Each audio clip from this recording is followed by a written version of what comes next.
Team Spirit hasn't dropped a single game at TI, going 10-0 as the favorites to win the whole event.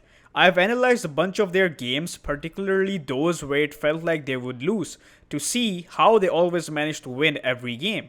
These are some things that make Team Spirit a powerhouse, excluding the fact that all 5 players of Team Spirit are insanely high skilled. Number 1. The Yatoro Factor. In all of their drafts at the International, they last picked Yatoro's hero if they had the 24th pick, or if they didn't have the last pick, they picked it at the 18th or 23rd pick. This means that Yatoro's hero fares well against at least 4 out of the 5 enemy heroes. You could say that Team Spirit's game plan revolves around giving Yatoro the best possible game. This is not limited to giving him the best possible hero in the draft, but also involves enabling him inside the game, even if that means throwing bodies. We will go over this shortly in this video. Usually, most heroes are either banned or are not a good pick by the time it gets to the last pick, but Yatoro seems to not have that problem thanks to his massive hero pool. From the games I've watched, Team Spirit is a disciplined and structured team, comparable to veterans like LGD. They understand when they are weak and when they are strong, and adjust accordingly. When they are behind, they respect the enemy and don't force anything. They do something more reliable that doesn't involve risks and wait for the enemy to overstep. They accept that they will have to sacrifice to gain something in such games, which helps in making these ridiculous comebacks. Team Spirit plays by set rules for themselves. Let's say their game plan revolves around Yatoro getting his items and then taking over the game. They will sacrifice everything for him to have a good game. Everyone calls Lord a bad player, but how Lord adjusts when they are behind is amazing. Any team that wants to beat Team Spirit will need to have equal in discipline and structure in their team. Otherwise, Team Spirit's ability to make comebacks will always be there, like when they were 116 and down 6k net worth versus Shopify. Let's start with a quick overview of the overall draft. Team Spirit started off by banning TA first. Seems unusual for most, but makes perfect sense.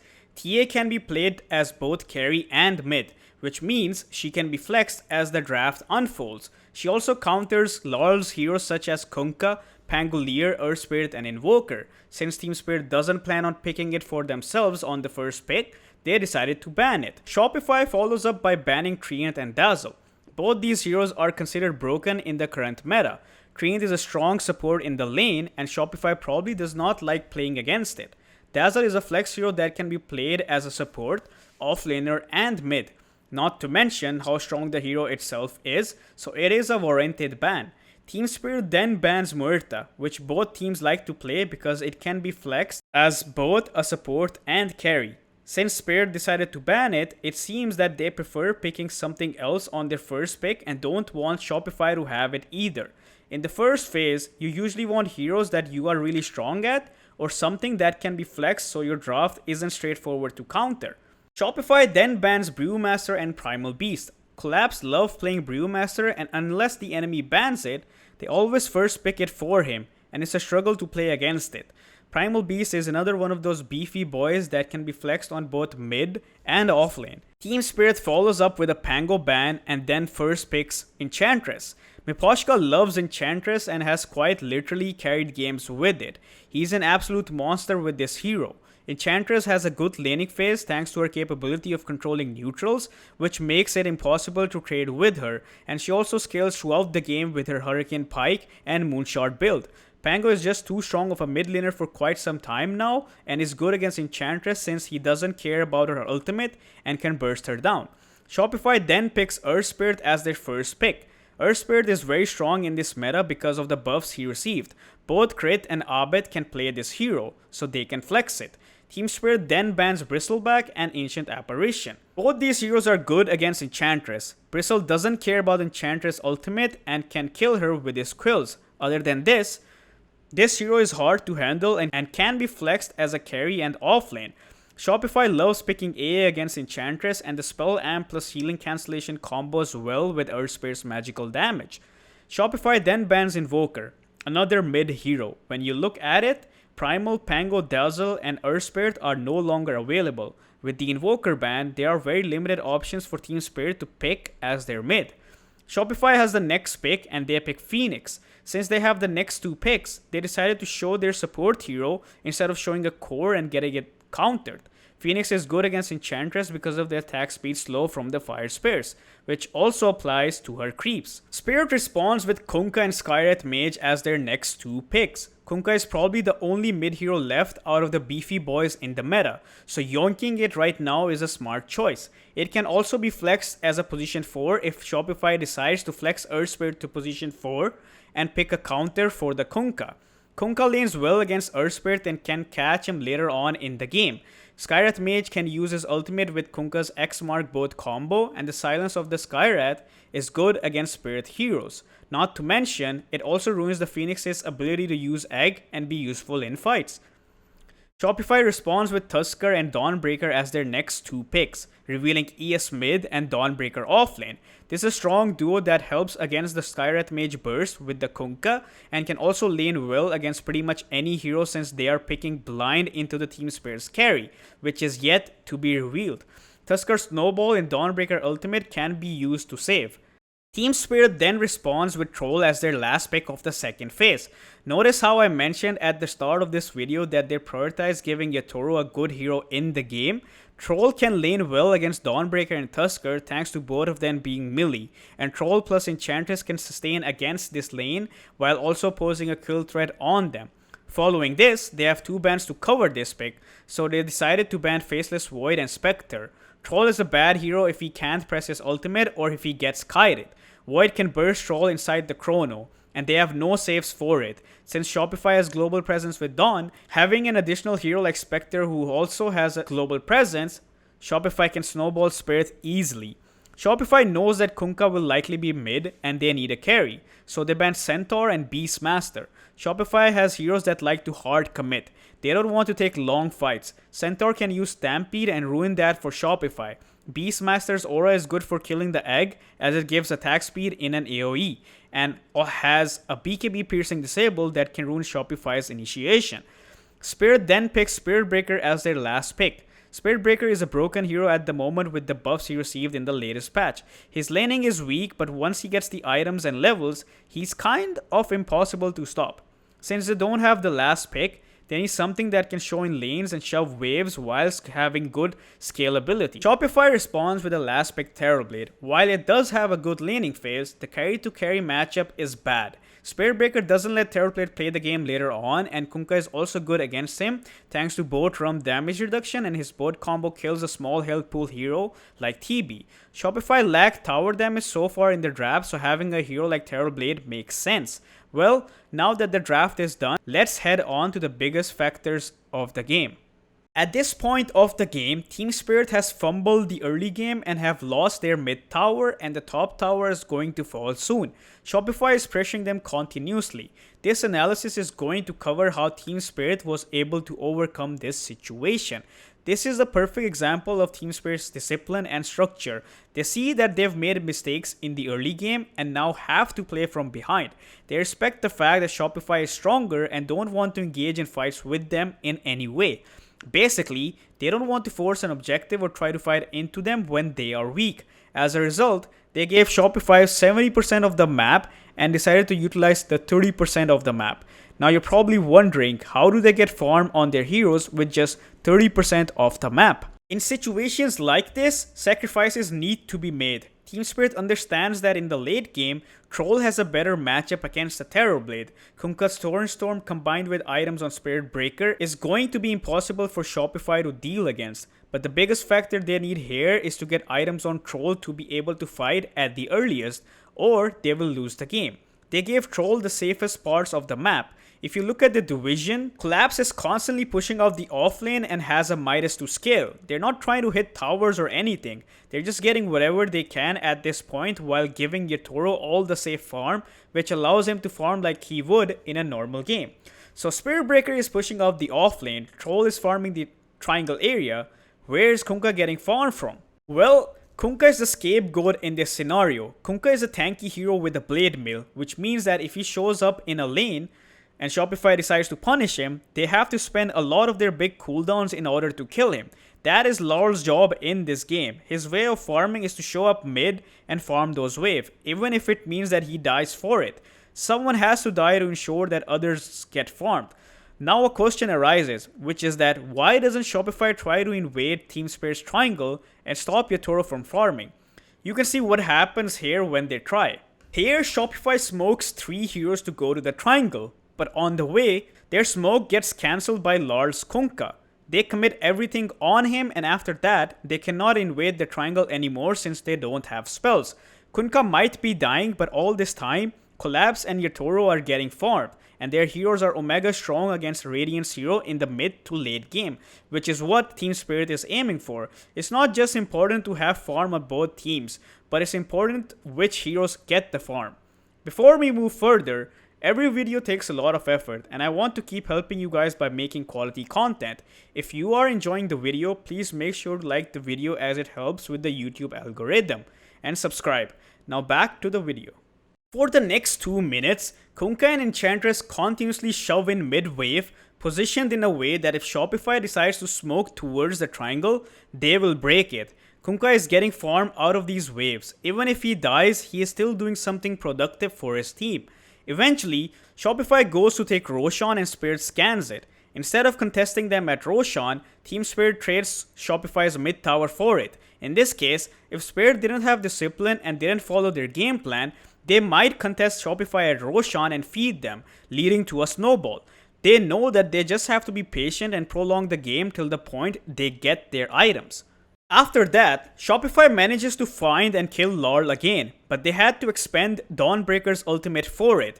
At this point, Spirit Breaker and Skywrath have enough levels to burst down heroes on the map if Dawnbreaker's ultimate is on cooldown. Since Shopify killed Larl in the bottom jungle by bringing in a bunch of heroes, they're expecting Spirit to move towards the opposite area, which is the top lane. As a result, Arteezy ends up pushing the bottom lane, and all of Shopify's heroes' movements can be seen in Team Spirit's vision. Collapse and Mira see that Arteezy is going to push that lane in, so they punish him for this and end up killing him since there is no Dawnbreaker ultimate, as they just used it to kill Kunkka. Notice how Team Spirit kept dodging them and had patience the entire time. They waited patiently for an opening and then got it.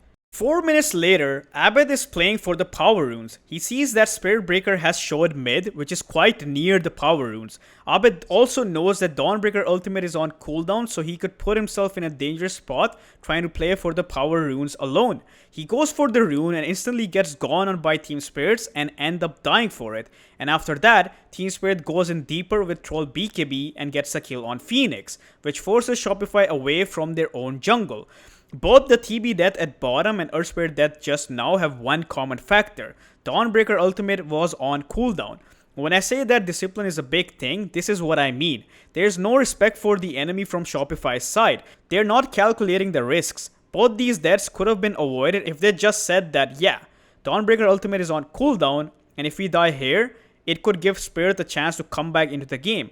But they didn't respect them and fed 2 big kills. Shortly after that, Yatoro gets caught farming in the bottom lane with half HP. Crit and Saberlight combo perfectly to kill him. After that, Shopify pressures the offlane tower of Team Spirit and manages to get it. Now the next deciding fight will happen at Roshan, which will probably spawn top because it was killed at around 15 minutes. Roshan fights are favored for the side that has control of it beforehand. Keeping that in mind, Shopify should use gates to go top and set up vision there before Team Spirit reaches that spot. Shopify does not do that and decides to get the Tormentor instead. You can see the impact this has on their next fight. After taking the Tormentor, they smoke towards Roshan. Now let's see how this unfolds. Crit puts down the ward and his smoke breaks, so he instantly jumps in and then gets silenced into charge and then dies. Fly tries to follow up with Egg and then it gets killed as well. And after that, Troll joins up and kills the Terrorblade. As a result, Spirit will get the Aegis and the sequence of throws had started. Now let's have a better look at this fight and see what actually happened. Crit's smoke got broken, so he feared that he could get charged and would die anyway, so he blinked in and relied on luck that he finds someone, but it didn't work. In this case, Shopify lacked patience. They have no idea about the enemy's positioning but still decided to proceed with their initiation. Now, there are different factors, but this is also another case of discipline and structure.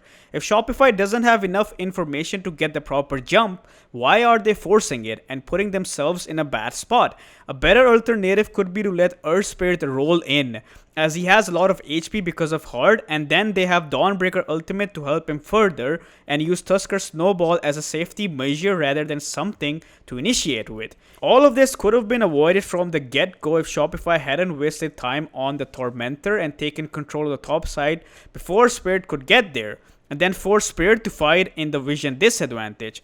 With Aegis on Team Spirit, this game is starting to turn. 6 minutes after the Roche fight, Team Spirit has taken the lead and now want to force a fight. If you look at their positioning, they have the Kunkka in the front with a cheese. They want Shopify to go on him and waste all of their spells. Shopify jumps on the Kunkka and uses literally everything in order to burst him down. But Kunkka survives at literally 70 HP and then uses cheese. After which, the fight is impossible for Shopify to win, as they used all of their spells, which gives Spirit the advantage and they end up losing it. Now this seems like a bad jump from Shopify, but that isn't the case. There's a whole lot more to it than that. Kunkka survived at 70 HP. When you look at this fight again, watch what Collapse is doing. He charged Terrorblade and his illusions, resulting in him not being able to hit the Kunkka, and right after that, Collapse used his ultimate on Dawnbreaker, allowing Kunkka to survive and pop the cheese. This insane spellcasting from Collapse turned the entire fight for Team Spirit. If this Kunkka had died, then Team Spirit would have to either retreat or would lose the fight. Now coming back to how Shopify could have avoided this whole Collapse Masterclass, if Arteezy had Linken's here, then Collapse would have needed to use Charge to cancel the Linkens and then use his ultimate to stop Arteezy from attacking, which would still be good for Shopify, as then Dawnbreaker doesn't get Spirit Breaker ulted and then would burst the Kunkka. Instead of the Silver Edge, a Linkens would be better. Arteezy bought Silver Edge for damage and to be able to ban fight the troll by breaking Feather, but what good is that if you won't be allowed to attack? Having a Linkens at least helps him in attacking the enemy without being constantly stunned by the Spirit Breaker. After this fight, it is impossible for Shopify to win this game, as Team Spirit has all the items they need to win this game, and next, Roshan will be at night time as well. Now, let's discuss what Shopify could have done differently to win this game.